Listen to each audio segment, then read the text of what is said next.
horas e 58 minutos e 25 graus a temperatura. Em Foz do Iguaçu, neste momento, tem sol, né? Tem sol, né, Júlio? Vai ficar esse sol, vai ficar chuva? Como é que é o final de semana? Previsão do fim de semana sem chuva aqui em Foz do Iguaçu. E a temperatura aumentando um pouco, né? Tivemos ontem, principalmente à noite, estava bem fresquinho, né? Bem frio. Amanhã deve baixar um pouquinho a temperatura, mas já subindo no domingo. Amanhã a mínima deve ser de 14 graus aqui em Foz do Iguaçu. Frio, bastante frio, principalmente aí nas primeiras horas da manhã e também no finzinho da noite. Mas domingo já aumentando a temperatura, máxima de 33, e aí a temperatura se mantém aí até terça-feira. A previsão de volta da chuva era na terça-feira, dia 15 da semana que vem. Ok, 11h59, eu quero lembrar que na hora de fazer rancho do dia, da semana ou do mês, prefira sempre o Neis Supermercado, onde tudo tem. Confira as ofertas para essa sexta e sábado, enquanto durar o estoque. O feijão preto usa L tipo 1 kg, R$ 13,89. O amaciante Alpes, 3 litros e 600 ml, R$ 6,99. A costela suína com pele, R$ 11,99. O açúcar cristal doce açúcar, 5 quilos, R$ 8,99. O leite fermentado Chamito Big, 120 gramas, 98 centavos. A banha Copavel, 1 kg, R$ 13,99. O arroz Taipã, 5 quilos, R$ 8,98. O coxo sobrecoxo com dorso, R$ 3,79 o quilo. E o leite integral Lativida, R$ 2,09 a unidade. E a cerveja Skol Lata Pack, promoção leve 18 e pague 15, latinha de cerveja Skol de 350 ml, R$ 31,91. Beba com moderação. O Ney Supermercado, onde tudo tem, é o ponto da economia. Fica na Avenida Maceió, esquina com Andradina, no 2131 é o número. E lá no Jardim IP, o telefone é o 3029-1818. Meio-dia e 25 graus. Deixa eu chamar a doutora Natália Pérez, porque ela vai falar do direito do consumidor relacionado a agências bancárias. É isso, Natália? Aquela dificuldade que às vezes a gente tem de aqueles penduricalhos na nossa conta que fica pagando ali todo mês e eu querer encerrar uma conta e não conseguir, né? Bom dia. É bem comum mesmo as pessoas quererem encerrar uma conta num banco e por não seguirem algumas regrinhas básicas, elas acabam ficando com descontos mensais, né, de manutenção de conta, cartões e essas coisas. Então, quando você decide encerrar uma conta no banco, você precisa tomar algumas providências para que você não tenha problemas, para que você não tenha dor de cabeça no futuro. A primeira delas é verificar se todos os cheques, caso você trabalhe com cheque, se todos os cheques que foram emitidos, eles foram compensados. Antes disso, você não pode encerrar a sua conta, porque o brasileiro trabalha muito com cheque predatado. Se eu tiver um cheque rodando na praça, eu não consigo encerrar a conta. Você não pode encerrar a conta. Tá? Porque daí o cheque vai chegar lá se você tiver também, por exemplo, um empréstimo consignado ou alguma coisa assim, obviamente você não vai conseguir encerrar. Se você tiver contas com débito nessa conta, água, luz, telefone, TV a cabo, qualquer uma delas, você não consegue encerrar. Quando você encerrar a sua conta, você não pode ter mais movimentação nenhuma nela, nenhuma. Pelo menos nos 30 primeiros dias após o seu pedido formal de encerramento, você não pode ter movimentação. Então, verificados esses detalhes, se você tem conta em débito, você tira todas essas contas, você verifica se você tem cheques predatados, cheques emitidos, se eles já foram compensados. Nesse caso, se tiver tudo ok, a primeira providência a se tomar é você ir até o banco e ver se o banco disponibiliza um formulário de pedido de encerramento de conta. Muitos bancos não disponibilizam. A Caixa Econômica, por exemplo, eu sei que ela disponibiliza. Você assina um termo na Caixa Econômica e se nos próximos 30 dias não houver movimentação nenhuma, cancela. Está automaticamente encerrada a sua conta. Ela está encerrada. Se houver algum depósito, saque, qualquer movimentação que houver na sua conta nesses próximos 30 dias após a assinatura do pedido de cancelamento, de encerramento da conta, esse pedido perde a validade.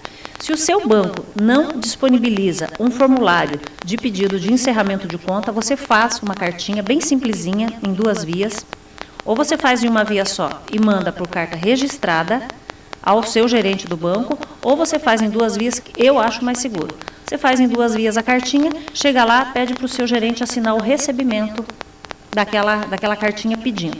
E se você tiver folhas de cheque em casa, se você for correntista e usar folhas de cheque que não foram usadas, você leva essas folhas também e entrega junto. Tá? No caso, se eu tiver parcelas no cartão de crédito, eu tenho que pagar todas as parcelas para pedir o encerramento? Com certeza. Não dá para ser antes e continuar pagando? Não. Não. Você não pode mais ter movimentação alguma. Entendi. Tem que estar a conta inativa. Ela tem que ficar inativa mesmo. Tá? É isso que configura a justificativa de uma solicitação de encerramento de conta. Você não vai usar mais. Mas não tem carência, né? Da abertura até o que não encerrar, tem. Isso não tem. Você encerra a qualquer momento. Muda muito de banco para banco ou é uma lei geral? Muda. Por exemplo, eu sou correntista da Caixa Econômica. A Caixa Econômica, por exemplo, ela tem esse formulário. Também sou correntista do Banco do Brasil. O Banco do Brasil não tem esse formulário, ou pelo menos não tinha uma época atrás. Às vezes eles se recusam até a assinar o recebimento dessa cartinha solicitando o encerramento da conta. É complicado, principalmente os bancos privados, eles tentam te dar perdido. Tá? Eles tentam não assinar, fazer de conta que não recebeu, porque aí eles podem continuar cobrando manutenção. Tá? E outra coisa, é importante você deixar zerada a sua conta, não deixa saldo. Zera, vai lá e fala assim, qual que é meu saldo? R$10,52, saca tudo. Limpa a sua conta, tá? E pede o cancelamento, se tiver cheque especial, do cancelamento do cheque especial, porque o contrato do cheque especial também é. E também queria falar mais uma coisa sobre banco. A gente sabe que os bancos são responsáveis por boa parte das reclamações que chegam aos órgãos de defesa do consumidor. Hoje eles estão perdendo para as empresas de telefonia, né? Porque a gente está deixando de lidar com o banco e, em compensação com a telefonia, a gente é cada vez mais... Mas a telefonista do banco. Né? A gente está deixando de lidar com o banco, né? E a telefonia a gente é cada vez mais refém, né? Esses tempos eu fui no banco, eles me orientaram que eu tinha que fazer por telefone. Eu falei, mas eu já estou aqui, né? Não é mais fácil resolver, não, é telefonista. Não, mas os bancos fazem muito isso. Você tem que pedir tal coisa por telefone. Né? No caso do encerramento da conta, não faça por telefone. Faça uma cartinha, leve no seu banco, consiga que alguém lá assine, porque depois você não tem... eles te enrolam para te dar a gravação, né, da ligação que você fez para pedir o cancelamento dessa conta. Ou eles dizem que vão te dar o protocolo do atendimento no final da ligação, da ligação cai. É muito mais complicado. Exatamente. É muito mais complicado. Você não consegue encerrar, você não consegue completar aquela ligação com aquele pedido. Normalmente cai. Outra coisa que eu queria alertar também, são muitas as reclamações que os clientes têm com os bancos, mas tem duas em específico, essa, como encerrar a conta banco, que a gente queria deixar bem claro, e também os descontos indevidos, tá? Saques indevidos. Se você não pediu oficialmente para o seu banco, se você não autorizou o seu banco a fazer qualquer pagamento, esse débito não é seu. São débitos indevidos na sua conta. Se o banco fez qualquer débito, pagamento ou de cartão de crédito que você não pediu, você tem direito à restituição em dobro. Tá? Se o banco cobrou alguma coisa que não era da sua responsabilidade, você tem direito à restituição em dobro. Procure as pequenas causas, que a gente chama, né, que é a justiça especializada, se for menos de 40 salários mínimos, e toca para frente o processo, porque o banco tem que pagar sim. Eles faturam muito, eles devem um mínimo de respeito, né, e bom atendimento aos seus clientes. E se não tiver jeito, procure um advogado, né?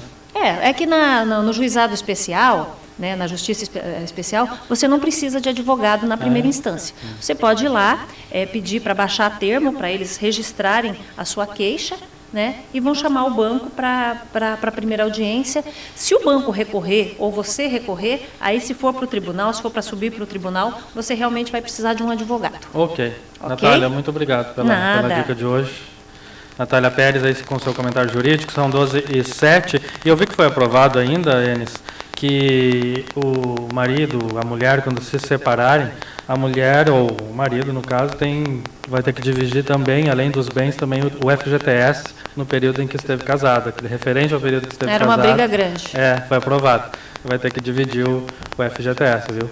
Também com a esposa ali naquele período. Muita gente vai ficar descontente.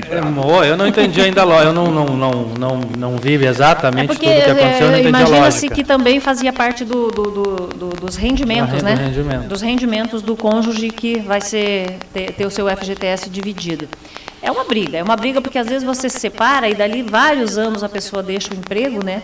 E aí tem que voltar e fazer uma nova divisão de patrimônio. Bom, são 12 horas e 8 minutos e 25 graus a temperatura. Obrigado, Natália. Um bom final de semana. Obrigada, e para todos os ouvintes também, um excelente final de semana. Aproveitando que, segundo o nosso meteorologista de plantão, teremos tempo bom, né? Tempo bom e fresco, né? Tempo fresco. Bom, está aqui conosco o delegado da Receita Federal em Foz do Iguaçu, Rafael Donzan, que eu já agradeço a presença. Acontece que a Receita Federal anunciou que irá fazer uma fiscalização visando principalmente os veículos dirigidos por brasileiros, de propriedade brasileira, mas o veículo é estrangeiro e imagino eu que mais de 90% sejam de placas paraguaias, né?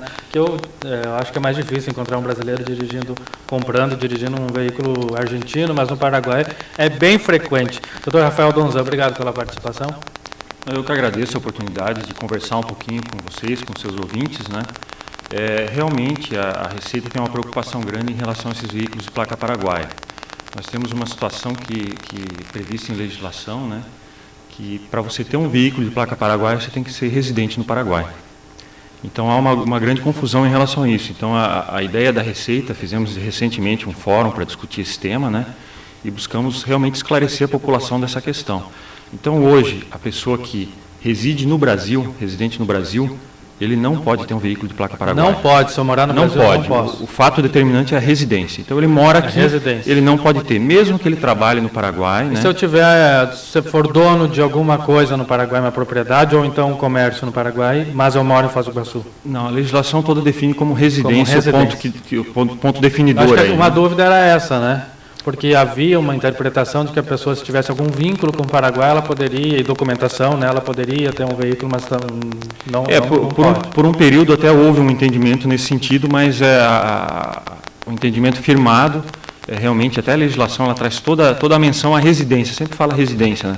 Então há aquela dúvida, mas eu tenho residência lá também, dupla residência, eu moro aqui no Brasil e moro lá, né? Nesses casos, o que define é a questão tributária, o domicílio tributário. Então, eu declaro meu imposto de renda aqui no Brasil, eu não posso ter o veículo de placa paraguaia. Eu sou contribuinte brasileiro, eu resido mais do que a metade do ano aqui, né? Então, esse que é o fato determinante. Então, nós vemos que as pessoas, normalmente, elas trabalham, têm alguma atividade no Paraguai, e acabam aproveitando o preço mais barato do veículo e comprando, mas o veículo está sempre aqui no Brasil. As pessoas vêm, ficam aqui no Brasil, eventualmente até se deslocam algumas vezes para o Paraguai, mas à noite a pessoa vem e dorme aqui, ela mora de fato aqui, a residência dela é aqui. E como a legislação definiu que a residência é o que define essa questão, então essas pessoas não podem ter o veículo de placa paraguaia. São 12h11, só um minutinho, porque o nosso ouvinte Paulo, morador lá da Vila Cê, ele está na linha, tem uma pergunta, um comentário para fazer, né, Paulo? Bom dia. Bom dia a vocês e a todos os ouvintes. Meu nome é Paulo Ferreira, aqui da Vila Cê. Aproveitando a oportunidade aí que a doutora aí está fazendo as informações sobre agências bancárias, tem uma agência Sicredi aí, a Avenida Jatacá. Essa aí eu não sei se é cooperativa ou é banco. É cooperativa, né? Sicredi cooperativa. O que eu quero falar é o seguinte: o cidadão entra no estacionamento ali para estacionar o veículo, para pagar suas contas ali, e a portaria de cobrança fica lá na metade, lá uns 20 metros para frente. Depois que você entra, você sai lá, o camarada fala assim: você é sócio ou não? Não, eu já frequento aqui pagando tem mais de anos. Mas não tem problema, já que se não é sócio, vai pagar R$15 a primeira hora. Eu só usei 20 minutos, não tem problema. Só falta ele cobrar o banheiro que você usa lá. Entende? Tem que pagar horário cheio, e se for cliente não paga, seu Paulo, é isso? Se for cliente da agência, não paga, mas se você não é, entendi, você precisa pagar R$15. Que eu sei é só o pátio das cataratas, lá que qual esse valor. E nem então, é 15, eu acho. Estão roubando do povo de Foz. R$15 é caro.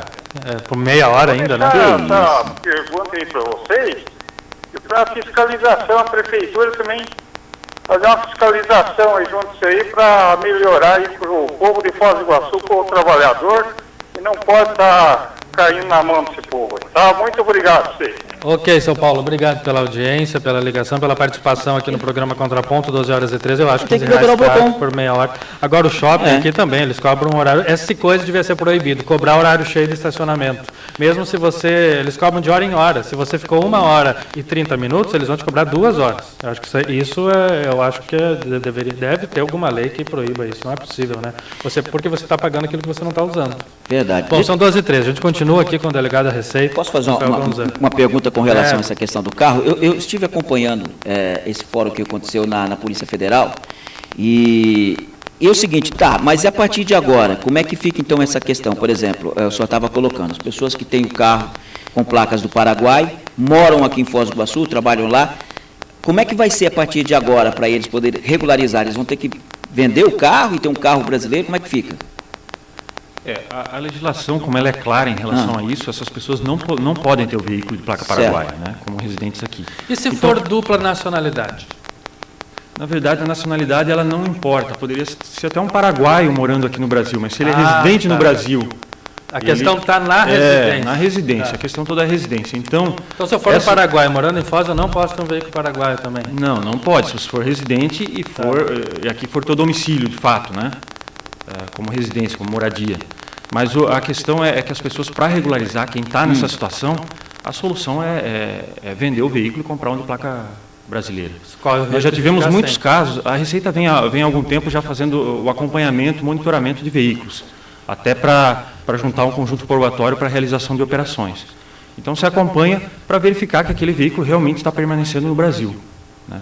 Tem que fazer uma investigação, delegado? É feita uma investigação, normalmente 6 meses de acompanhamento em cima de cada veículo. Eu imagino que não deve ser fácil pela quantidade de veículos paraguaios. Trabalhoso. Tem dados, mais ou menos, de quantos veículos irregulares hoje existe? Essa informação do número de veículos nós não temos, mas a gente percebe que quanto mais a gente faz esse monitoramento, acompanhamento, mais pessoas vendem os veículos e trocam por veículo de placa brasileira. A gente percebe um movimento muito grande nesse sentido.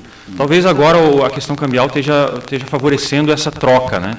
Porque o veículo paraguaio já não está tão vantajoso assim. Não está valendo a pena, com o dólar a R$4, mesmo que você compre no Paraguai, o dólar pode baixar e você perde o dinheiro, né? Então é um momento até adequado para fazer essa troca e se regularizar, né? Até a ideia do fórum é essa, vamos orientar bem a população para que todos saibam, entendam, né? E entendendo como que é a legislação, como que funciona, buscar regularização, e aí se eventualmente as pessoas continuarem correndo esse risco, aí eles podem ter o veículo apreendido. Então, doutor, só para poder, questão de orientação, a partir já existe a legislação, mas a partir de agora, a Receita estará orientando essas pessoas, vai ser dado um tempo para que essas pessoas possam fazer essa troca do carro, vai orientar ou já quem está com esse carro ele já corre o risco de perdê-lo? Na verdade, ele corre o risco, né? A legislação, no nosso entendimento, ela é bem clara. Talvez o que aconteceu é que algumas pessoas que tinham outro entendimento estavam orientando de maneira inadequada.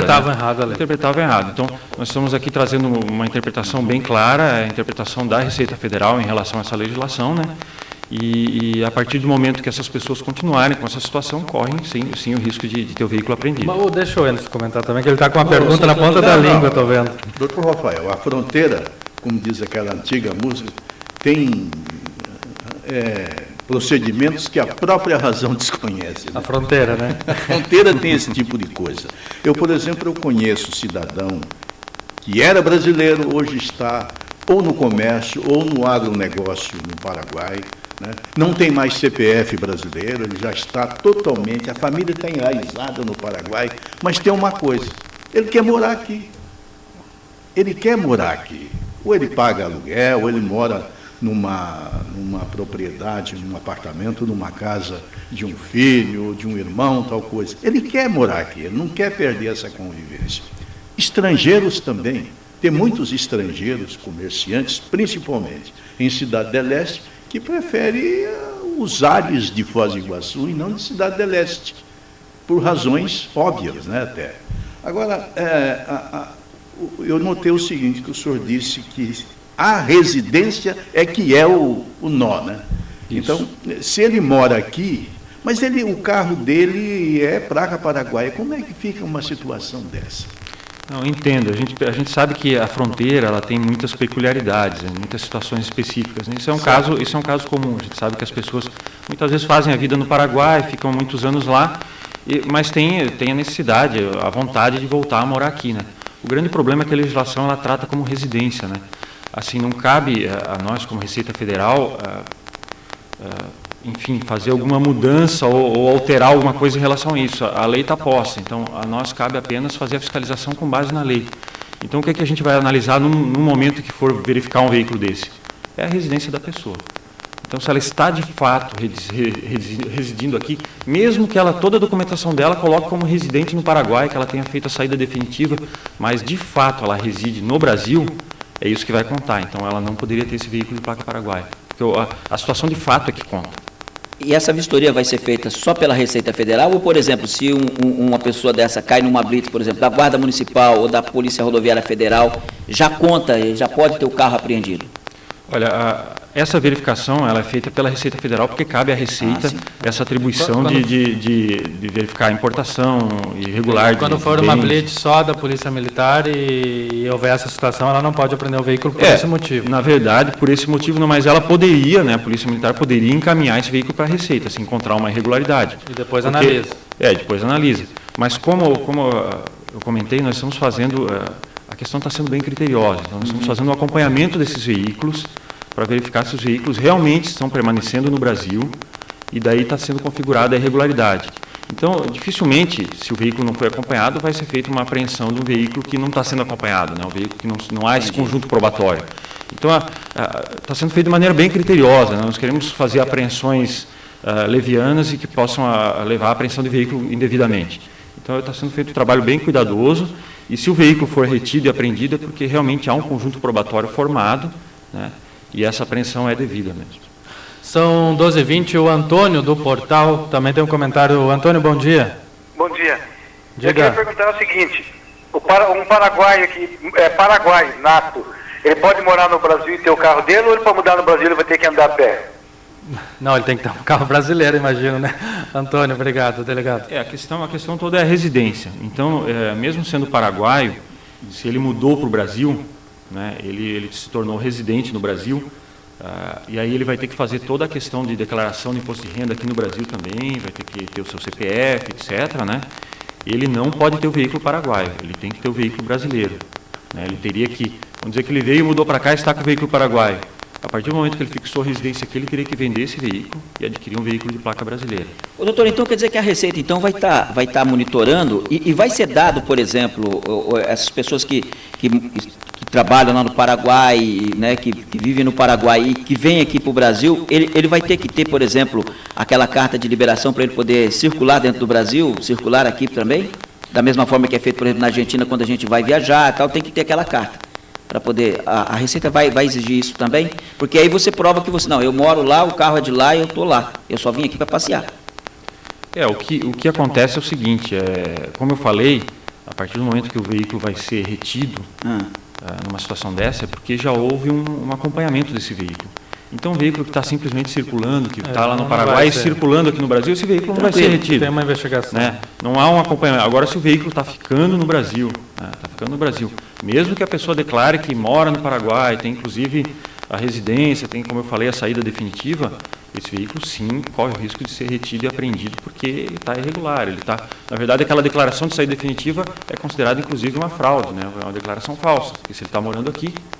Então, esses casos, mas como eu falei, sempre com conjunto probatório. A Receita está trabalhando sendo bem criteriosa nessas retenções e apreensões. Delegado, eu recebi aqui de uma ouvinte que não quer se identificar, mas ela disse que 80%, segundo ela, de veículos de condomínios de luxo aqui de Foz do Iguaçu são com placas paraguaias.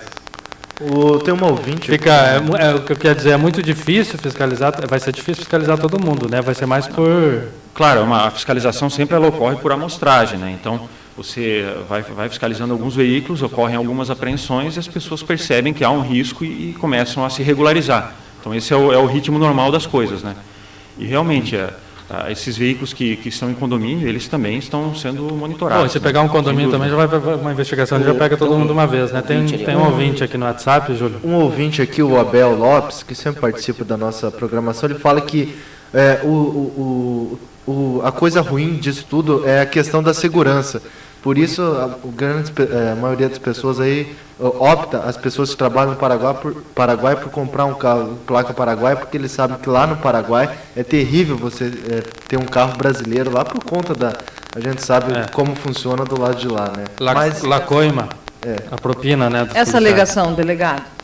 Isso é interessante porque, inclusive agora, não sei se todos acompanharam, mas recentemente foi assinado um decreto lá no Paraguai, tanto de Cidade do Leste como Hernandares, acho que nessas duas cidades, que proíbe os policiais de pararem veículo brasileiro, né, enfim, estrangeiro que esteja circulando lá, justamente para evitar essa questão da propina. Então, nós não podemos querer que a nossa legislação, a legislação brasileira, resolva problemas do outro país. Não tem como, né? Não tem como a gente querer resolver o problema Cada país com suas leis. Nós podemos auxiliar de alguma forma, né, enfim, relatar situações, mas as soluções no Paraguai elas têm que acontecer no Paraguai. O senhor não acha que, fazer uma pergunta, falta uma inter-relação entre os dois países nesse sentido? Porque o Brasil tinha que tomar alguma atitude, né? Mas eu sinto que das autoridades paraguaias, a prefeita de Cidade do Leste, Sandra Zacarias, inclusive ela que implantou essa luta aí, né? Determinou essa luta do Ministério Público do Paraguai, para que os policiais paraguaios parem de cobrar propina, principalmente de turistas, porque isso afasta o turista. Estão vivendo uma crise econômica causada por nós, mas que eles sentem mais do que nós, eu imagino, porque já foram demitidas 12 mil pessoas em Cidade do Leste no último ano, né? Por causa da alta do dólar, que é nossa. E aí a cobrança de propina afasta mesmo. Viajar pelo Paraguai com placa brasileira é praticamente impossível. Você vai separado de ruta em ruta, né?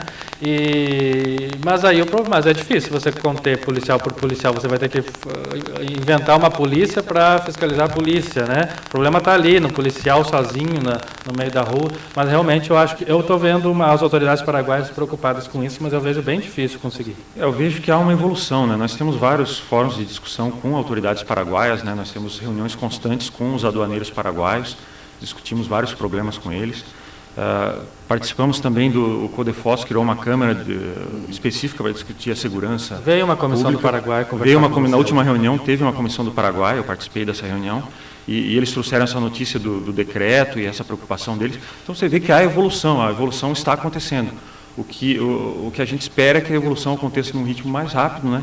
Para que a gente possa melhorar ainda mais a convivência na fronteira, que já melhorou muito. Eu mesmo tenho destacar isso. Eu tenho amigos que fazem medicina no Paraguai, moram aqui em Foz do Iguaçu, e eles pensam, sim, alguns até já compraram veículo para Paraguai, porque as universidades de medicina no Paraguai ficam mais afastadas da cidade para poderem ir lá e voltar, porque com placa brasileira seria praticamente impossível, né? O incômodo que é. Mas, delegado Rafael, eu estou pensando aqui o seguinte, né? Eu li outro dia de que o Mercosul, aliás, o ano passado, apresentou a placa que unifica os países membros do Tratado do Mercosul. Essa placa colocada em vigência, e parece-me que está prestes a acontecer isso, de uma certa forma não unifica os países, não torna essa coisa aí muito mais fácil. É um caminho, porque aí a princípio você não teria como, enfim, os policiais que querem cobrar propina, eles não teriam como identificar se o veículo é brasileiro ou paraguaio, teria essa questão. Nós não sabemos exatamente como vai funcionar essa questão da placa comum do Mercosul, ainda tem uma série de dúvidas aí colocadas, né? Me parece que a regulamentação não foi conhecida ainda. Né? Não, ainda está em andamento. A nossa preocupação é que as coisas no Mercosul, elas normalmente demoram um pouco para andar, elas caminham num ritmo muito lento. Parece que na Argentina eles estabeleceram um prazo já para esse ano, né, para começar a trocar lá. Mas aí com essa placa unificada que o senhor Enzo está colocando aqui, cai essa vigência, essa questão aí de quem mora aqui no Brasil e tem carro com placa Paraguai? Que aí vai ser unificado, né? Na verdade, não. Ela é uma placa unificada, mas pela numeração você tem como identificar de que país. E ela tem a bandeira. Então a questão toda não é a placa, né? O fato de você comprar a propriedade um bem no outro país e trazê-lo para dentro do país para usar aqui sem pagar nenhum tipo de tributo. É uma importação ilegal. É uma importação ilegal. E o fator residência, né?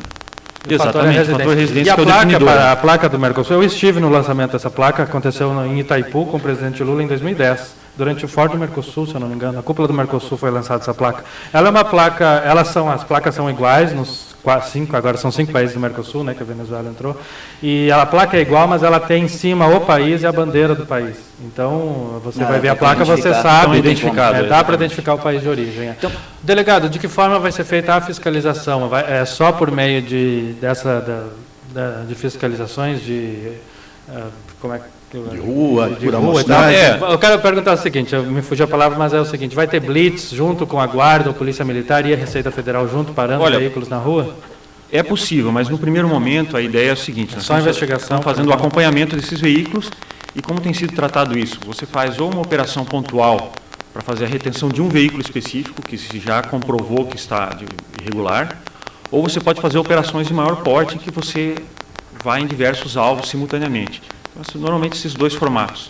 É porque a Guarda Municipal... Blitz é mais difícil. A Guarda Municipal tem parado diversos veículos com placas Paraguai que têm irregularidades em termos de multa e acho que na maior parte moto. Né? Mas aí e moto. Mas aí fica aquela questão, para quem hoje está fazendo esse tipo de coisa. A multa está indo para o domicílio dele. Se o domicílio dele está aqui, é mais fácil ainda para a Receita poder cobrar dele. Então, como é que você está com um carro com placa Paraguai morando aqui no Brasil? Se tiver o CPF ativo... Sem dúvida, é um indício. A partir do momento que ele informa que ele é residente no Brasil, ele mesmo está... É uma possibilidade, o encaminhamento desses veículos pela Guarda para a Receita é uma possibilidade, sim. Ok, são 12 horas e 29 minutos. Deixa eu entrar em um assunto aqui, doutor, com o senhor, aproveitando. Junho pode ter a baixa da cota, certo? Terá. A Foz discute a implantação do Mercosul. Já tem alguma normativa da Receita a respeito dos free shop, a respeito de cota? Cota baixa, sem dúvida, é isso? Pela legislação atualmente, a previsão é essa baixa da cota, mas obviamente, como aconteceu nas outras 2 situações que estava para baixar a cota, haverá uma discussão em torno desse tema, né? Porque a baixa da cota estava vinculada à instalação da loja franca. Então, a princípio, não há muita lógica você reduzir a cota sem ter a loja franca já instalada. Mas, de qualquer forma, é uma coisa que tem que ser discutida e eu acredito que haverá uma revisão, né? Temos que aguardar, né? Mas acredito que haverá uma revisão. A intenção era baixar a cota e implantar o free shop, só que eu acho que não vai dar tempo, né? E tem toda uma questão, porque a legislação do free shop ela é complexa, né? Então ela E ainda nem foi aprovado pela nossa Câmara de Vereadores, é preciso aprovar a lei ainda. Exatamente, aí tem os vários municípios gêmeos, cidades gêmeas, ainda nem todos aprovaram, alguns aprovaram. Só 3. Porque todos eles estão aguardando a normativa que vai definir melhor essa questão do funcionamento. Só 3 até hoje, todos no Rio Grande do Sul. São 12 horas e 30, o Neuso tem uma pergunta para fazer, o Neuso Rafaim, Marlon, Ô Neuso, bom dia. Bom dia, equipe da Rádio Cultura, bom dia também ao delegado aí da Receita Federal. Eu estou assistindo aí atentamente, acompanhando, né, a colocação. Eu que sou morador aqui de Foz do Iguaçu há mais de 60 anos, e eu gostaria de fazer uma pergunta para o delegado que não foi feita aí durante a entrevista. Tipo assim, eu sou brasileiro, moro aqui em Foz, mas eu tenho um carro que eu estou utilizando em nome de um paraguaio, lá do Paraguai. Ele me deu uma autorização para mim utilizar aqui. É possível isso? Ou esse carro vai ser apreendido se caso a Receita pegar? Essa questão do veículo, a autorização, né? Porque acontece tanto, pode ser uma pessoa física, um paraguaio, pode ser uma empresa paraguaia que autoriza, né? O que nós vemos é o seguinte, o veículo de placa paraguaia para ser utilizado no Brasil, ele só poderia ser utilizado por alguém que reside no Paraguai e está durante o dia circulando aqui, ou no caso de uma empresa, na atividade da empresa. Então, eu não posso, por exemplo, uma empresa autorizar para um funcionário, ou mesmo para um diretor da empresa, utilizar esse veículo livremente aqui. Ele vai poder utilizar na atividade. Então, se ele tem negócios aqui no Brasil, a empresa lá tem negócio no Brasil, faz entregas, faz alguma coisa, pode usar esse veículo para isso. Agora, não para o uso do funcionário, uso particular. Que ele vem à noite, dorme aqui e vem com o veículo. Então, na verdade, de certa forma, está se fazendo uma burla à legislação, está se desviando da legislação. Eu não posso pegar um carro em nome de um amigo meu e ele me dá uma autorização de uso desse carro e ficar com esse carro por aqui. Não pode, porque aí você, na verdade, é uma fraude, porque você está usando o veículo, né, e indevidamente, né, Neuso, sendo residente aqui. Eu estou vendo que a investigação vai ser bem difícil, viu, delegado? Neuso, mais alguma pergunta? Não, eu só gostaria já que o delegado está dando essa oportunidade para nós que somos brasileiros e moramos aqui e pagamos tributos absurdos, entendeu? Você compra um carro aqui por 200 mil, 100 mil reais, Lá no Paraguai eles compram por 60, 50 o mesmo carro. Então, e existe um privilégio muito grande de pessoas que correm o risco, entendeu? E ninguém faz nada. Então, olha, eu quero parabenizar aqui a Receita, porque, sem dúvida nenhuma, para mim é uma desmoralização muito grande. Eu morando aqui, tendo que comprar carro brasileiro, não posso comprar um carro com placa paraguaia, mas existem milhares de brasileiros que correm o risco, entendeu? E estão burlando aí a Receita Federal, e a Receita muitas vezes fecha o olho, entendeu, para essa situação. Então eu gostaria de parabenizar e gostaria que a Receita atuasse mais em cima dessas pessoas que realmente se beneficiam dessa oportunidade. Valeu, Neuso. E como foi o caso da ouvinte anônima que nos ligou, delegado?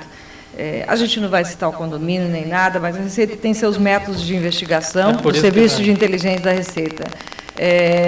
Foram 3 telefonemas nesse período de pessoas que moram em condomínio que não quiseram entrar no ar. Ela dizendo que, um dos casos, ela disse, 80% são carros com brasileiros que estão usando com placas paraguaias.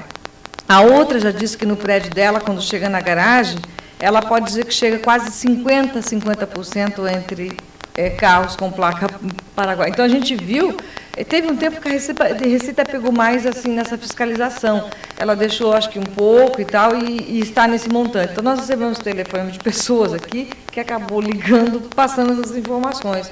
É claro que elas pediram para não anonimato, a gente vai considerar esse anonimato. Mas a situação parece estar meio grande. Se você daria mais por fiscalizações de trânsito, como o Blitz da Receita com outras polícias, ou realmente, como o senhor falou, que será feita uma investigação, porque simplesmente por Blitz fica difícil ali saber se a pessoa casos de carros com uso.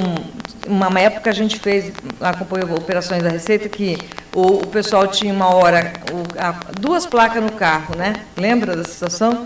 Hora sim usava a placa paraguaia, hora não usava a placa. O crime ainda tem? Né? Ainda tem, delegado? Não temos visto esse tipo de situação, mas aí realmente é um crime grave. O que acontece é o seguinte, só trazendo o comentário aí que o Neuso colocou. Eu acho que essa indignação das pessoas, ela tem que ser manifestada. Ela tem que ser manifestada porque é uma situação que a sociedade tem que se indignar com isso. Não podemos aceitar esses pequenos detalhes. É um veículo paraguaio que é permitido, é mais outro tipo de coisa. Tem telefone para denúncia? Temos que acabar com isso.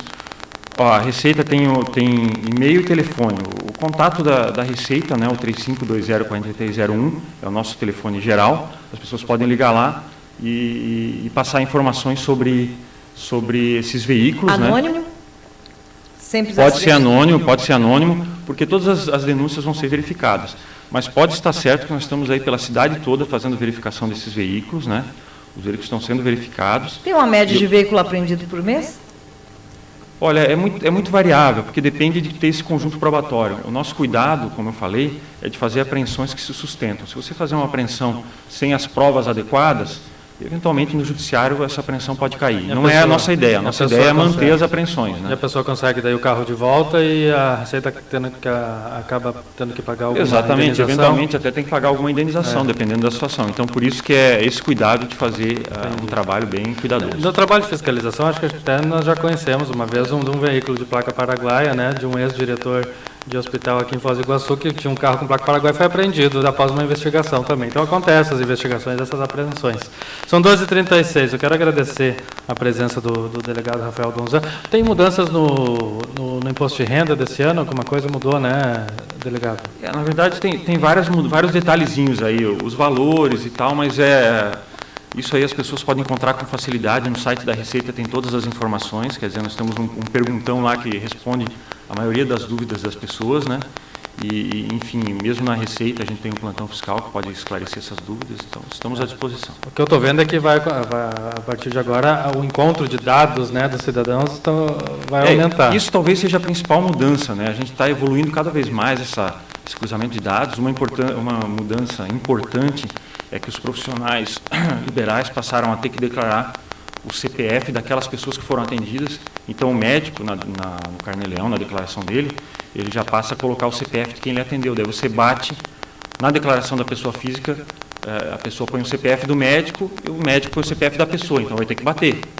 Então, aquele negócio de A ideia é acabar com aquela coisa de venda de recibos e coisas desse sentido, né, que era uma burla ao pagamento de tributo. Né. Muito bem. Ok. Delegado Donzão, obrigado pela participação, volte sempre. E sempre que precisar anunciar alguma ação da Receita Federal, fique à vontade. Eu que agradeço, estamos à disposição. 12h37, 25 graus, nós já voltamos.